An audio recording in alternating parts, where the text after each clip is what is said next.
Video kali ini kita akan membahas pelajaran kelas 4 SD, tematik 4, tema 4, jenis-jenis pekerjaan. Inti pada pembelajaran ini menyebutkan tokoh-tokoh dalam cerita, memberikan pendapat tentang tokoh dalam cerita, dan memberikan pendapat tentang isi dalam sebuah cerita.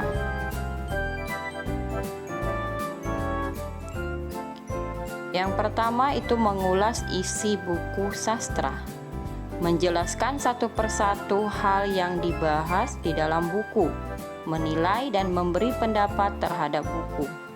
Hal yang diulas adalah data buku, inti cerita, manfaat membaca buku tersebut, serta kelebihan dan kekurangan dalam buku cerita tersebut. B. Menyebutkan tokoh-tokoh pada cerita. Tokoh pada cerita dapat berupa manusia, hewan, tumbuhan, atau benda mati. Tokoh adalah pelaku dalam sebuah cerita. Dibedakan menjadi tokoh utama dan tokoh pembantu.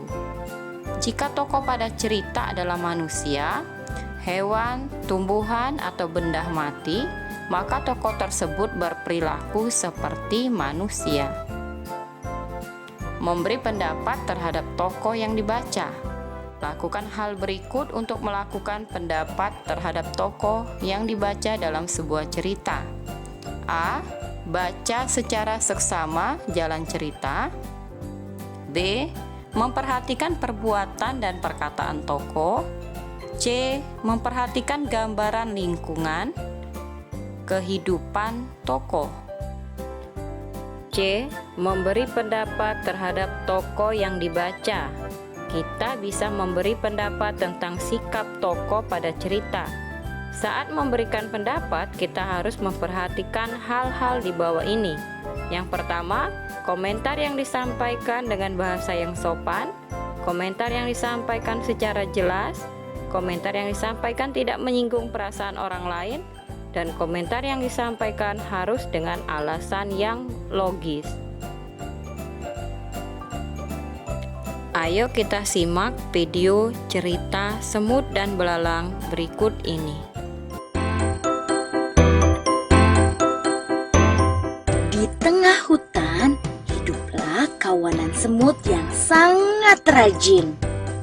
Terik matahari di musim kemarau tak mematahkan semangat mereka untuk mencari makanan.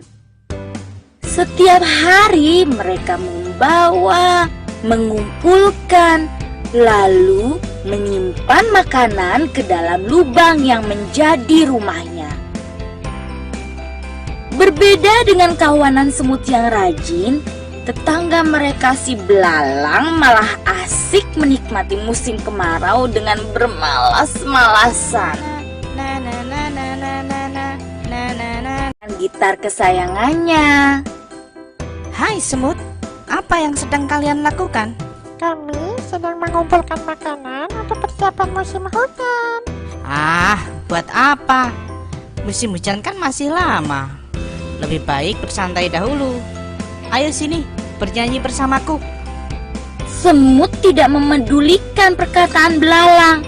Mereka kemudian berlalu meninggalkannya.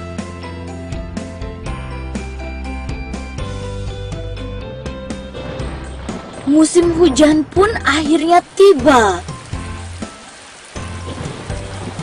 Kawanan semut tak lagi mengumpulkan makanan. Mereka duduk nyaman di dalam rumah yang hangat sambil menikmati makanan yang berlimpah. Sementara itu, tetangga mereka, si belalang, hanya bisa diam menyesali nasibnya karena tidak memiliki makanan sedikit pun. Ia sedih dan kelaparan. Saat belalang terbaring lemah tak berdaya, datanglah kawanan semut ke rumahnya.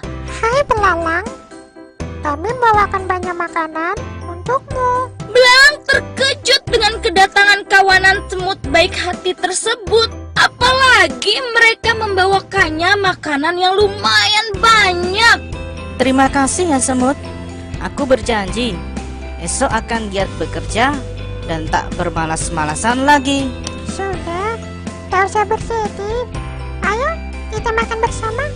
Begitulah cerita kawanan semut yang rajin, baik hati serta suka berbagi, dan si belalang yang menyadari bahwa kemalasan akan merugikan diri.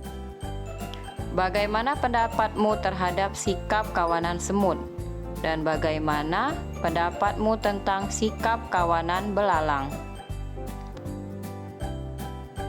Bahasan yang D, memberi pendapatmu tentang inti cerita. Langkah-langkah memberikan pendapat dalam cerita. Yang pertama, atau yang A, bacalah cerita dengan cermat. B, carilah paragraf yang memuat permasalahan. C, carilah penyebab awal munculnya permasalahan tersebut. D, cari juga bagaimana permasalahan dapat diselesaikan. Menurutmu, apa penyebab permasalahan pada cerita semut dan belalang? Lalu, bagaimana permasalahan tersebut bisa diselesaikan?